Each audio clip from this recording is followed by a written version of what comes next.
जय माता रानी भक्तों, आज के इस वीडियो में आप सभी जानेंगे करवा चौथ व्रत की संपूर्ण जानकारी व कथा। मित्रों, कार्तिक मास के कृष्ण पक्ष की चतुर्दशी तिथि पर करवा चौथ का त्योहार बड़े उत्साह और श्रद्धा के साथ मनाया जाता है।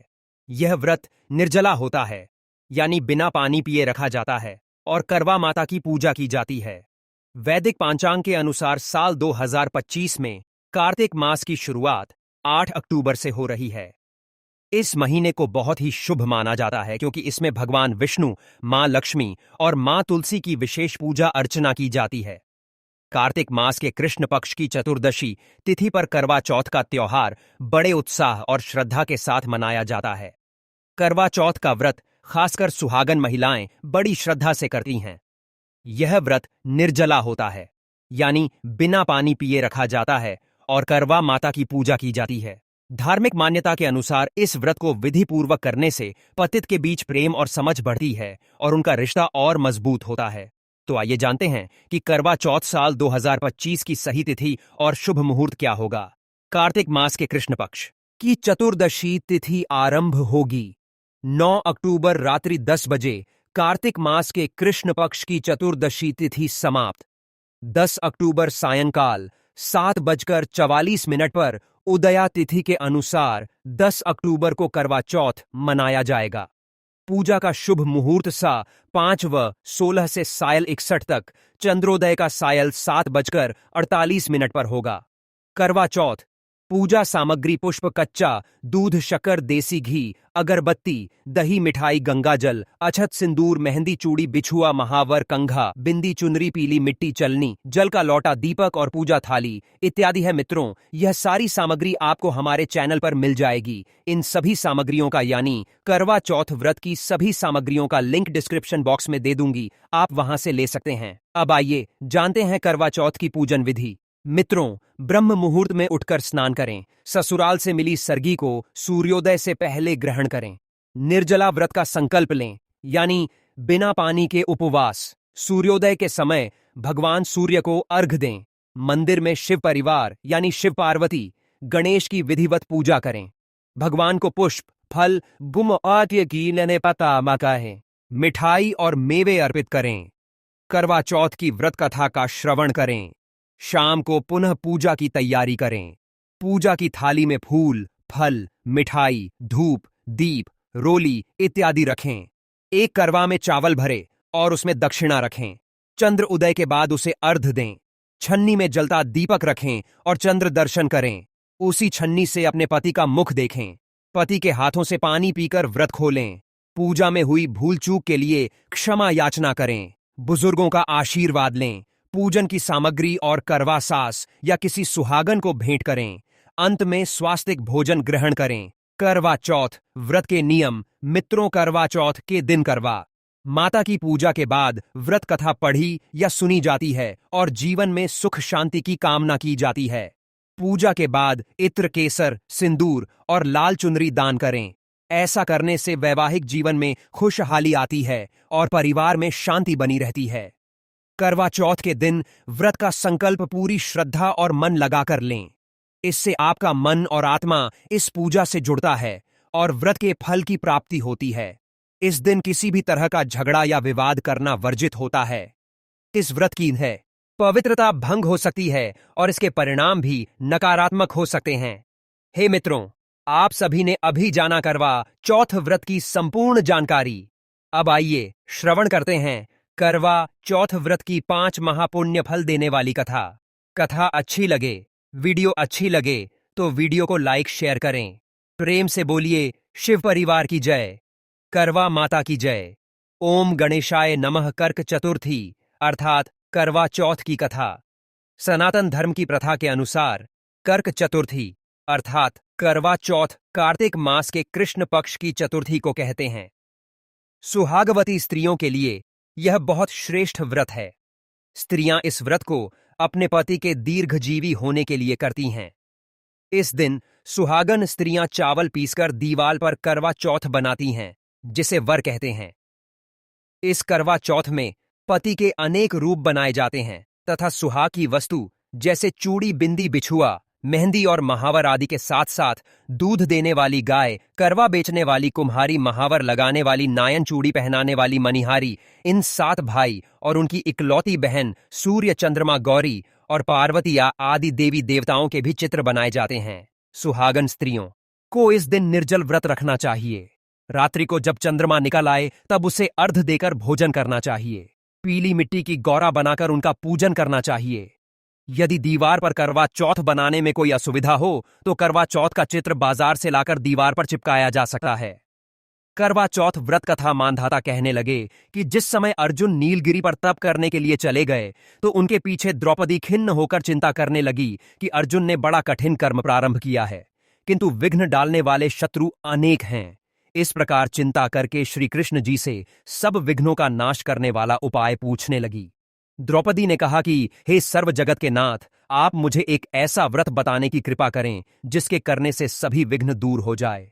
श्री कृष्ण ने कहा, हे महाभागश्री, पार्वती जी ने भगवान शंकर जी से यही प्रश्न किया था। तब वह दिन श्री का कि शंकर जी ने पार्वती जी से जो कहा था, हे बराराहे, वही करक चतुर्थी का नाम अब व्रत मैं तुमसे कहता हूं। ध्यानपूर्वक सुनो, यह सब प्रकार के विघ्नों का नाश करने वाला है। श्री पार्वती जी ने कहा है कि हे भगवान, यह कारक चतुर्थी का व्रत कैसे किया जाता है, जिसका लिखा है उसका विधान क्या है? क्या पहले भी इस व्रत को किसी ने किया है? शंकर जी बोले, हे पार्वती, अनेक प्रकार के रत्नों से शोभमान चांदी और सोने के भवनों से भरे विद्वान पुरुषों से सुशोभित लोगों को बस में करने वाली दिव्य स्त्रियों से शोभमान, जहां पर सदैव ही वेद ध्वनि होती है, ऐसे स्वर्ग से भी मनोहर परम रमणीक शुक्र पत्थरपुर दिल्ली शहर में एक वेद शर्मा नामक ज्ञानी ब्राह्मण रहता था। उसकी पत्नी का नाम लीलावती था। उसको महापराक्रमी 7 पुत्र और संपूर्ण लक्षणों से युक्त वीरवती नाम की एक कन्या उत्पन्न हुई। उसकी आंखें नीलकमल के समान और मुख चंद्रमा के समान था। उसके विवाह के योग्य समय आ जाने पर वेद शर्मा ने एक वेद शास्त्र के ज्ञाता विद्वान ब्राह्मण के साथ उसका विवाह कर दिया। इसके पश्चात वीरवती ने अपने भाइयों की पत्नियां भजाइयां समेत गौरा का व्रत किया। फिर कार्तिक कृष्ण चतुर्थी के दिन व्रत उपवास कर सायंकाल में स्नान कर सभी ने भक्ति भाव से वट वृक्ष का चित्र बनाकर उसके नीचे शंकर जी, गणेश जी और स्वामी कार्तिकेय के साथ पार्वती का चित्र बनाया और ओम नमः शिवाय इस मंत्र से गंध पुष्प और अक्षत आदि से गौरी जी का पूजन किया। फिर शिवजी, गणेश जी तथा सदानंद का अलग अलग पूजन करते हुए पकवान अक्षत दीपक से युक्त 10 करवा और गेहूं के पिसान और गुड़ के बने हुए पकवान तथा और भी अनेक प्रकार के फला आदि भोज्य पदार्थों को अर्पण करके अर्घ देने के लिए चंद्र उदय की प्रतीक्षा करने लगी। इसी बीच वीरवती बाला भूख प्यास की पीड़ा से मूर्छित होकर पृथ्वी पर गिर पड़ी। तब उसके सब भाई बांधव रुदन करने लगे। फिर वीरवती का मुख धोकर पंखे से हवा करके उसको ढाढ़स बंधाने लगी कि अब चंद्रमा उदय होने ही वाला है। उसका एक भाई चिंता युक्त होकर एक महान व्रत वृक्ष पर चढ़ गया। बहन के प्रेम से दुखी भाई ने जलती हुई लुकारी लेकर चंद्रमा के उदय होने का बहाना कर दिखाया। वीरवती ने चंद्रमा का उदय जानकर दुख का त्याग करके विधि विधान से अर्घ देकर भोजन कर लिया। इस प्रकार व्रत के दूषित हो जाने के कारण उसका पति मर गया। जब वीरवती ने अपने पति को मरा हुआ देखकर पुनः शिवजी का पूजन 1 वर्ष तक निराहार रहकर किया। वर्ष के समाप्त होने पर कर्क चतुर्थी का व्रत उसकी भजाइयों ने किया। वीरवती ने भी पूर्वोक्त विधान से व्रत किया।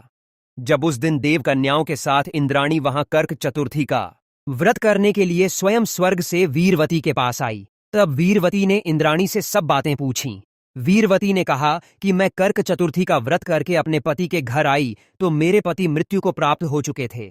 मैं नहीं जानती कि किस पाप कर्म से मुझको यह फल मिला है।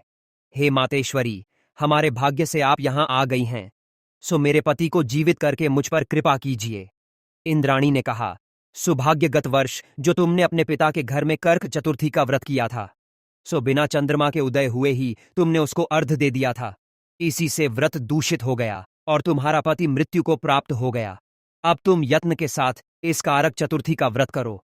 तत्पश्चात इस व्रत के प्रभाव से मैं तुम्हारे पति को जीवित कर दूंगी। श्री कृष्ण भगवान कहने लगे कि हे द्रौपदी, इंद्राणी के वचन सुनकर वीरवती ने विधान पूर्वक उस व्रत को किया। इस प्रकार उसके कारक चतुर्थी का व्रत करने से इंद्राणी ने प्रसन्न होकर जल के द्वारा अभिषेचन करके उसके पति को जीवित कर दिया। वह देवता के समान हो गया। उसके पश्चात वीरवती अपने पति के साथ घर आकर आनंदपूर्वक रहने लगी। तिरुवती के व्रत के प्रभाव से उसका पति धन्य धन्य पुत्र तथा आयु को प्राप्त हुआ, इसलिए तुम भी इस व्रत को यत्नपूर्वक करो। सूत जी कहने लगे कि हे ऋषियों, इस प्रकार श्री कृष्ण के वचनों को सुनकर द्रौपदी ने इस करवा चौथ का व्रत किया, जिसके प्रभाव से संग्राम में कौरवों पर विजय प्राप्त करके अतुलनीय राज्य को प्राप्त किया, जिससे उनका सब दुख दूर हो जाता रहा। प्रेम से बोलिए गणेश भगवान की जय, करवा माता की जय, हर हर महादेव माता पार्वती की जय। करवा चौथ व्रत की दूसरी कथा। एक साहूकार था जिसके बेटे और एक बेटी थी। सातों भाई व बहन एक साथ बैठकर भोजन करते थे। एक दिन कार्तिक की चौथ का व्रत आया तो भाई बोला कि बहन आओ भोजन करें। बहन बोली कि आज करवा चौथ का व्रत है, चांद उगने पर ही खाऊंगी। तब भाई ने सोचा कि चांद उगने तक बहन भूखी प्यासी रहेगी, तो एक भाई ने दिया जलाया। दूसरे भाई ने छलनी लेकर उसको ढका और नकली चांद दिखाकर बहन से कहने लगी, चल चांद उगाया है, अर्ध दे ले बहन। अपनी भाभियों से कहने लगी, चलो अर्ध दे दो। भाभियां बोली, थारा चांद उगा होगा, हमारा चांद तो रात को उगेगा। बहन ने तब अकेले ही अर्ध दे दिया और खाने लगी तो पहले ग्रास में बाल आ गया, दूसरे ग्रास में कंकर आया, पर तीसरे ग्रास में मुंह की ओर किया तो उसके ससुराल से संदेश आया कि उसका पति बहुत बीमार है, जल्दी भेज। नेता लड़की को विदा किया तो कहा कि रास्ते में जो भी मिले उसके पांव लगना और जो कोई सुहाग का आशीष दे तो उसके पल्ले में गांठ लगाकर उसे कुछ रुपए देना।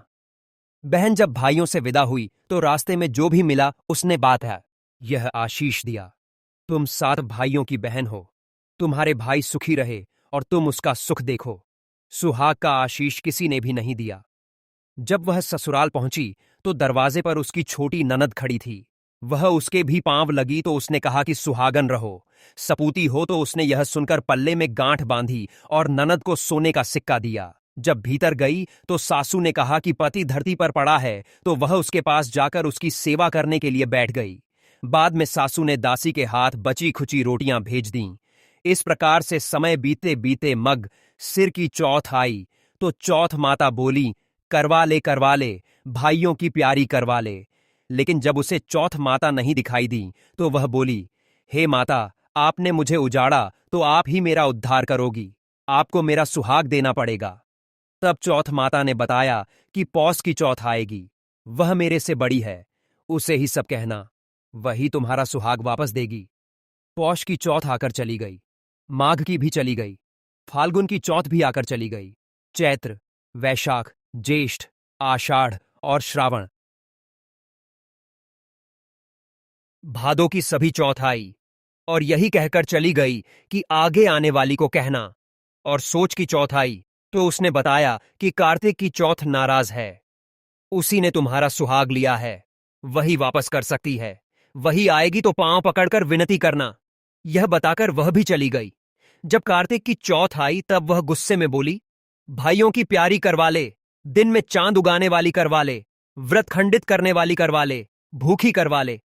तो यह सुनकर चौथ माता को देखकर उनके पांव पकड़कर गिड़गिड़ाने लगी, हे चौथ माता, मेरा सुहाग तुम्हारे हाथों में है, आप ही मुझे सुहागिन करें। तो माता बोली, पापिन हत्यारीन, मेरे पांव पकड़कर क्यों बैठ गई?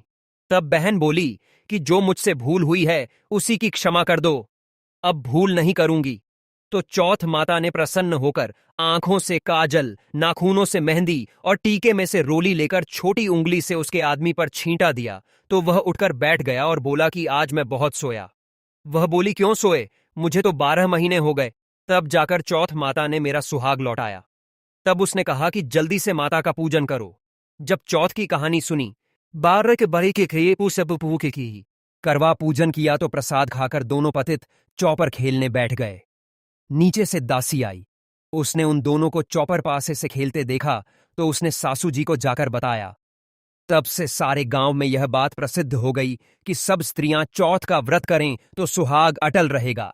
जिस तरह से साहूकार की बेटी को सुहाग दिया, उसी तरह से चौथ माता सबको सुहागिन रखे।